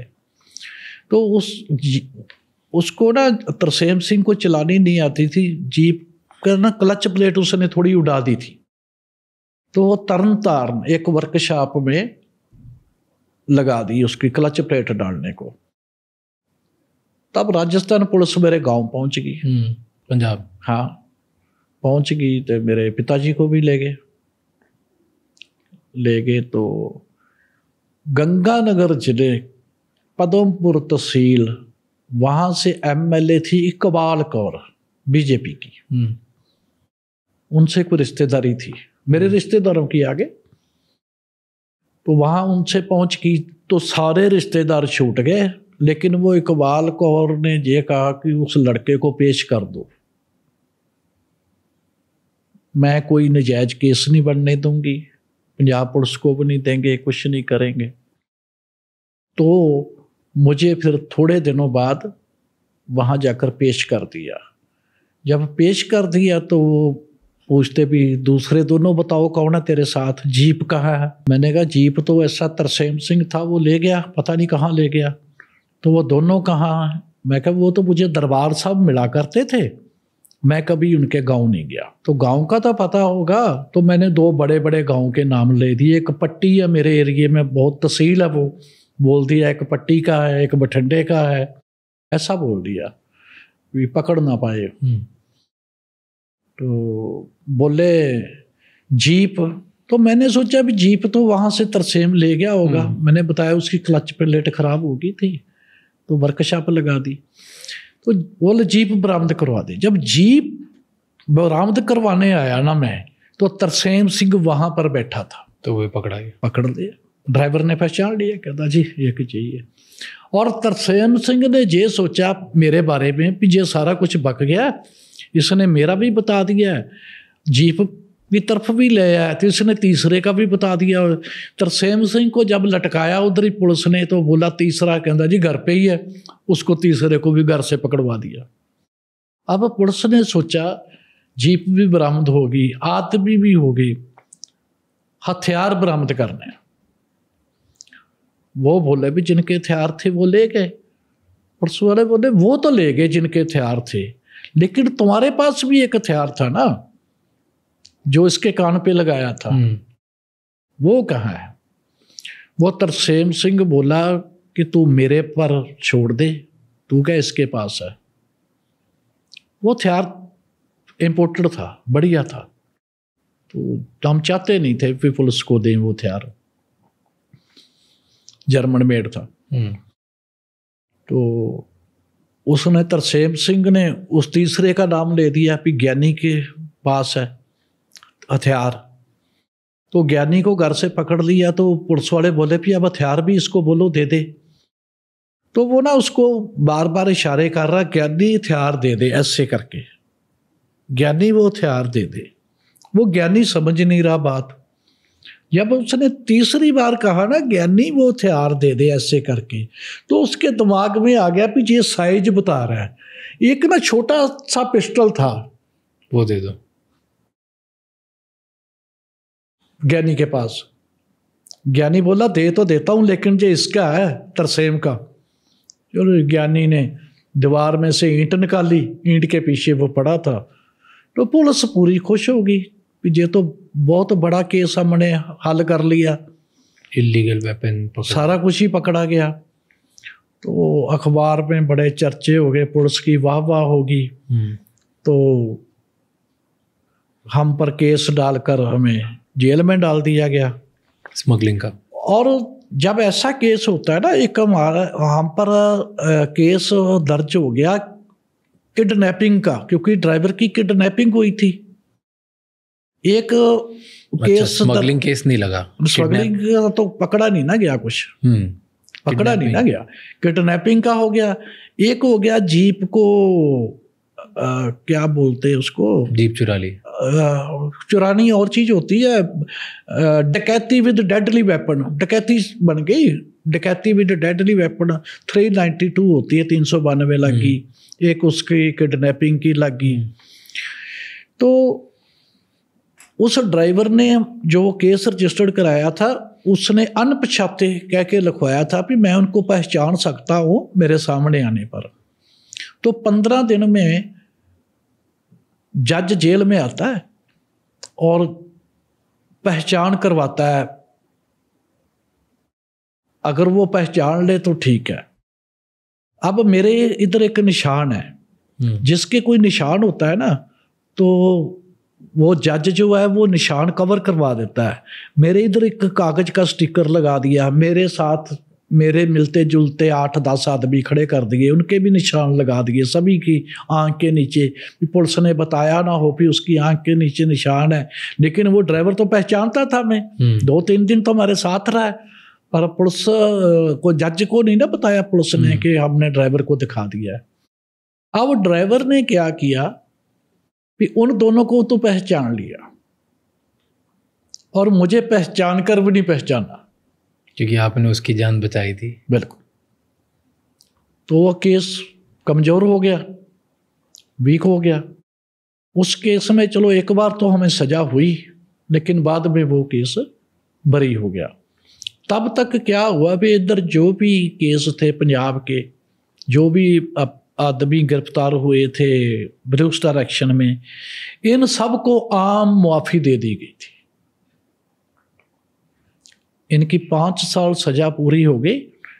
ये आगे 89 शायद 89 मार्च या फरवरी में इन सबको रिहा कर दिया गया। तो पिछले जो भी मेरे थे उनके साथ ही थे केस, वो सब माफ हो गए। हाँ, हो गए। तो बस एक यही रह गया था राजस्थान वाला। इसकी मैं मतलब सज़ा काट के आया हूँ। फिर कितने टाइम थे? 6 साल के करीब। सज़ा काफ़ी हुई थी, सज़ा कई केस चला पड़े ना। स्मगलिंग का तो नहीं चला, बॉर्डर क्रॉसिंग का चल गया, किडनैपिंग, बॉर्डर क्रॉसिंग, और उसका एक आ गया BSF के साथ मुकाबला 307। तो इसकी वजह से 6 साल अंदर। सज़ा तो काफ़ी हुई थी, सज़ा तो इतनी हुई थी भी कम से कम 15 साल बाहर ना आता मैं। आपने एक लाइन बोली है कि पंजाब को डिस्ट्रॉय करने के पीछे पाकिस्तान का हाथ है। बिल्कुल, हाँ। तो ऐसा क्यों बोला? आपको मालूम ही है भी 1971 में क्या हुआ। 1971 में पाकिस्तान से बांग्लादेश अलग करवा दिया इंडिया ने। तो पाकिस्तान शुरू से ही चाहता था कि हम भी ऐसा कुछ करें कि पंजाब को अलग कर दें इंडिया से, इंडिया के टुकड़े कर दे दो। यही कारण था। वो हथियार, बेशक हथियार वो फ्री नहीं देता था, देता तो मोड़ ही था, लेकिन आओ वक्त तो करता था ना, उसको उनको पनाह तो देता था ना। जैसे सिख हैं सारे, उनमें से कुछ ही लोग हैं जो खालिस्तान मूवमेंट को सपोर्ट करते हैं और बाकी लोग नहीं करते। नहीं करते। इन दोनों में डिफरेंस क्या है? क्यों कुछ लोग बहक जाते हैं और उधर वैसे करते हैं और कुछ लोग नहीं करते? उसका कारण यही है, एक तो जो मेरे जैसे बच गए हैं ना किसी तरह से, कोई ने सजा नहीं काटी, कुछ नहीं हुआ, कोई जर्मन पहुंच गया, कोई यूएसए पहुंच गया, कोई इंग्लैंड पहुंच गया, तो उन्होंने क्या किया भी खालिस्तान के नाम पर लाखों नहीं करोड़ों डॉलर इकट्ठे कर लिए उधर से लोगों से कि आप हमें पैसे दो, हम पंजाब में वो खालिस्तान की मूवमेंट फिर चलाएंगे। एक तो वो लोग जो पैसा इकट्ठा कर रहे हैं, जैसा यूएसए में है, क्या नाम उसका, गुणवंत कुछ ऐसा पन्नू है, पन्नू करके जो है खालिस्तानी है, वो भी चंडीगढ़ मेरे साथ ही पढ़ा है, मेरे कॉलेज मेरे टाइम पे पढ़ा, मेरे कॉलेज में नहीं पढ़ा, शायद वकालत करके गया चंडीगढ़ से, वो भी ला करके गया, यूएसए में है। ऐसे बहुत से लोग हैं। अच्छा, एक बात और बताऊं, जैसे मैंने सजा काटी है, जहाँ किसी के घर का कोई आदमी पुलिस ने मार दिया, जहाँ कोई पुलिस मुलाजिम किसी आतंकवादी ने मार दिया है, इन परिवारों से आपको एक भी आदमी नहीं मिलेगा जो खालिस्तान को अब भी सपोर्ट करता हो। मतलब जिनको थोड़ा बहुत भी सेक लगा है ना, चाहे पुलिस की तरफ से लगा हो, चाहे आतंकवाद की तरफ से लगा हो, वो तो खालिस्तान का नाम ही नहीं लेता। जिन्होंने कुछ नहीं देखा वही खालिस्तान का नाम लेते हैं। अब मैंने कुछ बातें बताई हैं, ये रिकॉर्ड है, इतिहास है। अब बात चली थी भिंडरावाले से शुरू हुई थी, तो भिंडरावाले को भी यूज किया गया। भिंडरावाला एक धार्मिक लीडर था, धर्म प्रचार में रहता तो आज भी उसका बहुत नाम होता। शायद पंजाब में सबसे पावरफुल आज भी भिंडरावाला ही होता अगर वो धर्म प्रचार में रहता। उसको सियासत का कुछ भी पता नहीं था, पॉलिटिक्स का बिल्कुल नहीं, ABC नहीं जानता था। वो इनके धक्के चढ़ गया पॉलिटिक्स के, अब उसको यूज किया गया। अब लोग पूछते हैं अभी अगर वो सरकार का आदमी था तो सरकार ने उसको खत्म क्यों किया? ये तो बड़ी बड़ी मिसालें, आप उसामा बिन लादेन की मिसाल ले ले, भी किसी टाइम उसको यूएसए ने ही खड़ा किया था, पीछे उसके यूएसए ही था, तो उसको ख़त्म भी तो यूएसए ने किया ना बाद में। कोई भी सरकार है, जब तक वो आदमी उसके काम का रहता है उससे काम लेती है, जब उनके काम का नहीं रहता उसको ख़त्म कर दिया जाता है। तो भिंडरावाले के साथ भी यही हुआ। तो आपको कब पता चला कि मेरा ब्रेन वॉश किया गया है या मैं गलत रास्ते पे चल रहा था? क्योंकि आप तो जब तक जेल गए तब तक आप तो भिंडरावाले के उनके ही सपोर्टर थे, उनको ही ढूंढ रहे थे और उन्हीं के रास्ते पे चल रहे थे। ऐसा एक तो राजस्थान ना जेल में मेरे साथ एक बुजुर्ग कांग्रेसी थे, किसी केस में आए हुए, और वो ज्ञानी जैल सिंह के काफ़ी नज़दीक थे और काफ़ी कुछ जब उन्होंने मुझे अच्छी तरह बताया कि ये तो बात ही एक थी। फिर एक और है, एक ना जथेबंदी है दल खालसा, वो भी एक हवाई जहाज अगवा करके लेके गए थे, दल खालसा वाले। जिस दिन दल खालसा जथेबंदी बनी है वो भी खालिस्तानी थे, उसका भी रिकॉर्ड है लोगों के पास। चंडीगढ़ सेक्टर 22 होटल अरोमा में उसकी पहली मीटिंग हुई, वहाँ से वो जथेबंदी नहीं आई और उसका बिल जो दिया वो ज्ञानी जैल सिंह ने दिया। जो भी उन्होंने उस दिन खाया पिया, जो भी होटल का बिल बना वो ज्ञानी जैल सिंह। इनके पीछे जो थी सियासत, कांग्रेस थी, पीछे कारण बड़ा था अकालियों को डाउन करना और कांग्रेस को ऊपर लेके आना। लेकिन दोनों में से कामयाब कोई भी नहीं हो सका, ना कभी कांग्रेस ही कामयाब हो सकी ना अकाली। तो आपको ये पता चला जेल के अंदर जब आपके हाँ, साथ जेल दूसरे के अंदर मतलब काफी कुछ पता चला। फिर वहां से आप सोचने लगे उल्टा फिर कि हमें एक वो कांग्रेसी था, तो हमारे सिखों के मन में बहुत देर तक कांग्रेस के खिलाफ बहुत गुस्सा रहा कि कांग्रेस सरकार ने दरबार साहब पर हमला किया।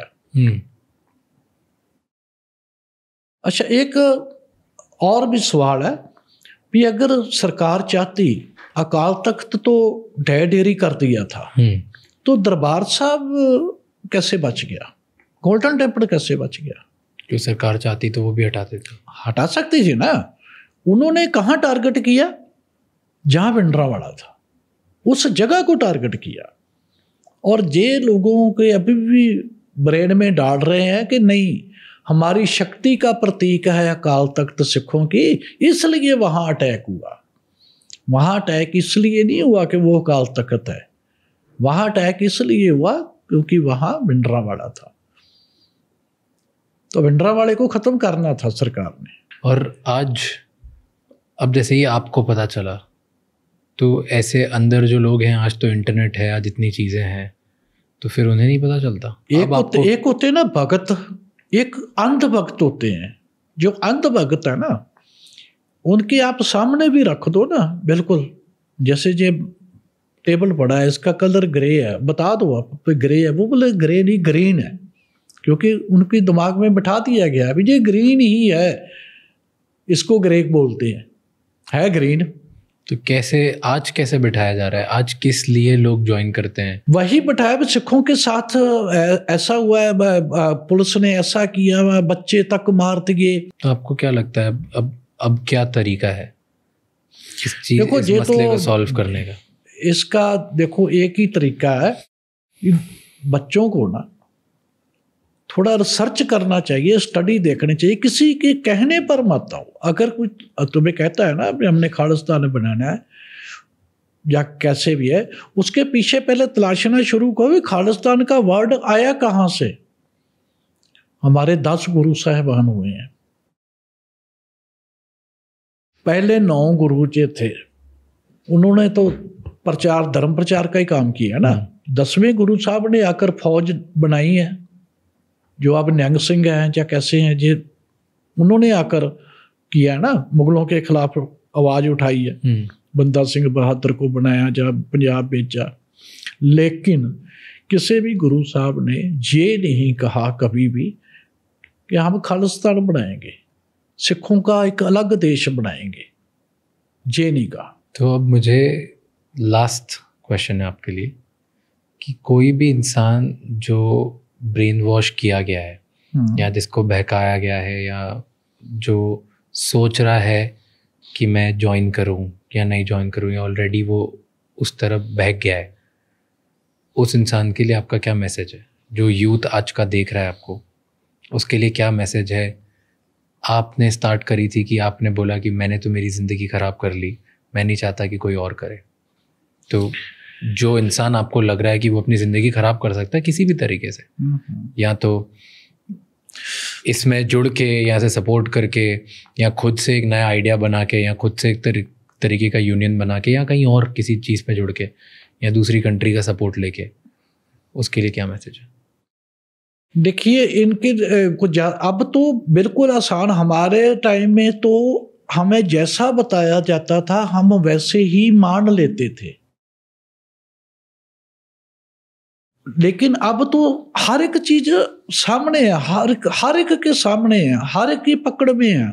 आप रिसर्च करो, आप देखो तो सही सिखों के साथ कहाँ पर धक्का हुआ है। तो मेन आपका मैसेज है कि हर किसी को सवाल पूछने चाहिए खुद से, और उसकी तय तक जाना चाहिए। तय तक जब तक जाएंगे नहीं तब तक कैसे से पहले हाँ किसी की भी बातों में ना आए, खुद अपनी रिसर्च करें, क्योंकि आज कल हर एक के हाथ में इंटरनेट है। थैंक यू सो मच सारे सवालों का जवाब देने के लिए, कोई बात, और थैंक यू सो मच इतना टाइम बताने के लिए, और बिना किसी के भी बारे में, बिना सोचे, बिना डरे आपने सारी चीज़ें बताई। नहीं, ये तो हकीकत है, चाहे कोई भी कहीं भी सर्च कर ले, ये तो सच्ची है तो सच्ची निकलेगा। नहीं, बट थैंक यू लोगों की हेल्प करने के लिए, क्योंकि ऐसे जब आप लोग बाहर आते हो तभी बहुत सारे यूथ को ये देखने को मिलता है कि क्या गलत हो सकता है या क्या पहले हमारे बड़ों के साथ गलत हुआ है, तो हमें किस जगह पे या किस राह पे नहीं जाना चाहिए। बिल्कुल। मेरा गांव वैसे बड़ा मशहूर गांव है, उसका नाम तो पंजवड़ है। तो उसका तो बहुत दुनिया तक चर्चा उस गांव का। क्यों चर्चा है? एक ना मूवमेंट चली थी पंजाब में, उसका नाम था KCF, खालिस्तान कमांडो फोर्स। उसका जो पहला चीफ था वो मेरे गांव का था। थैंक यू ये एपिसोड एंड तक देखने के लिए। हमें प्लीज़ कमेंट करके बताओ कि और ऐसे कौन से गेस्ट हैं जो आप देखना चाहते हो, कौन से ऐसे इश्यूज़ हैं जो आपको लगता है उन पे कोई बात नहीं कर रहा है, एंड उन पे इंसाइट्स और अवेयरनेस हर इंडियन को होना चाहिए। प्लीज़ लेट अस नो, क्योंकि जितना आप हमें बताएंगे उतने ही बेहतर तरीके के गेस्ट हम ला पाएंगे एंड उतने ही ज़्यादा इंसाइट्स एंड वैल्यू हम प्रोवाइड कर पाएंगे आप सबके लिए। I will see you next time. Until then keep figuring out, and ये चैनल को सब्सक्राइब कर लो। ऑल्सो ये एपिसोड किसी एक इंसान के साथ ज़रूर शेयर करना जिसकी लाइफ में इसको देखकर एक पॉजिटिव चेंज आएगा।